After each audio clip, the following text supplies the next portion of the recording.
महोदय, मांग संख्या 39 नगरीय विकास एवं आवासन, मांग संख्या 40 स्वायत्त शासन पर चर्चा है। मैं मेरे विचार प्रकट कर रहा हूं। समय देने के लिए धन्यवाद। माननीय सभापति महोदय, राजस्थान आवासन मंडल द्वारा समय समय पर आवासीय कॉलोनियां बसाने के लिए कृषि भूमि को आवाप्त किया जाता है और आवाप्ति के पश्चात खातेदारों को मुआवजा दिया जाता है। अभी सरकार के द्वारा घोषणा की गई है, वर्तमान सरकार के द्वारा, जिन प्रकरणों में भूमि अधिग्रहण की प्रक्रिया पूरी कर ली गई है या भूमि अधिग्रहण के बदले में मुआवजा देने का आदेश हो चुका है, उसमें 15% की जगह अब 25% विकसित भूमि उसी स्थान पर अथवा उसी राजस्व ग्राम में दी जाएगी।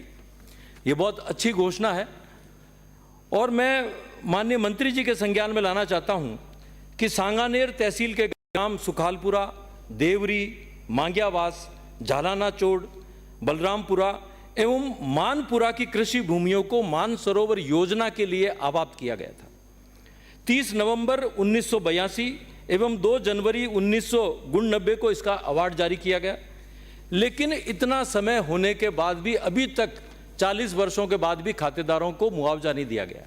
तो मेरा आपसे आग्रह है कि इनको जल्दी से जल्दी मुआवजा दिया जाए।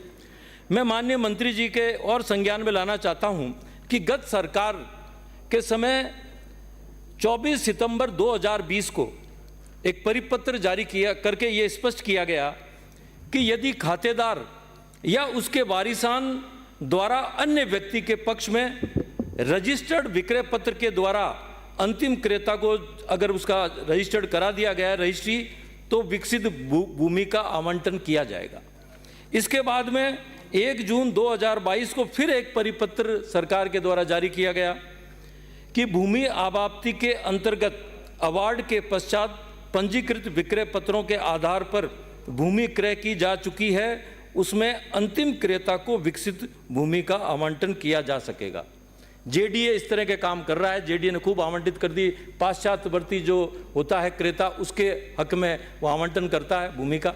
मेरा आपसे आग्रह है कि जो मूल खातेदार हैं उन्हें भी आप विकसित भूमि का आवंटन करें और जो जिन्होंने रजिस्टर्ड डॉक्यूमेंट से उनके वारिसानों ने उसको बेच दिया है उनको भी विकसित भूमि का आवंटन करें। ये भूमि का जो ये मुआवजा मिलना है ये आवासन मंडल विभाग के द्वारा किया जाएगा। और मेरा इसमें भी आपसे आग्रह है कि 40 वर्षों के बाद में भी खातेदारों को मुआवजा नहीं मिल पा रहा है। आप इसको देखें, अच्छे अधिकारी वहाँ लगाएं और विशेष करके जो भूमि शाखा है उसको आप देखें कि लंबे समय से जो भी अधिकारी वहाँ पर हैं कर्मचारी, उनको हटा के अच्छे कर्मचारी अधिकारी लगाएं और इसको समय सीमा में इसका निस्तारण करें। माननीय मंत्री महोदय के मैं संज्ञान में लाना चाहता हूँ कि मेरे डेगाना नगर पालिका भी बनी है लेकिन वहाँ कार्यालय भवन नहीं है, इसलिए इसके लिए 2 करोड़ रुपए का बजट आवंटित करने का श्रम करें।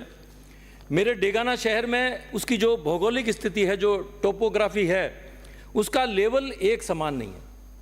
पूरे वहाँ पर बरसात के दिनों में पानी भर जाता है और विशेष रूप से जो रेलवे स्टेशन है उसके आसपास, रेलवे लाइन के आसपास बहुत अधिक पानी भर जाता है।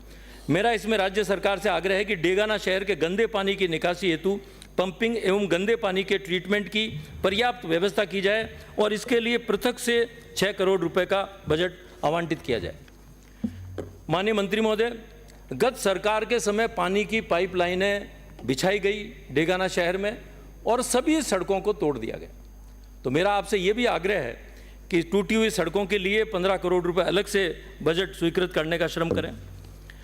मैं माननीय मंत्री जी के संज्ञान में लाना चाहता हूं कि जब डेगाना नगर पालिका बनी तो नगर पालिका के आसपास के जो भी उसके क्षेत्राधिकार के गांव थे उनकी सभी सरकारी भूमि नगर पालिका के नाम दर्ज हो गई, उनकी खातेदारी, और उनमें से कुछ खसरा नंबरों पर आबादी बसी हुई थी और वो 30-40 साल से आबादी बसी हुई थी।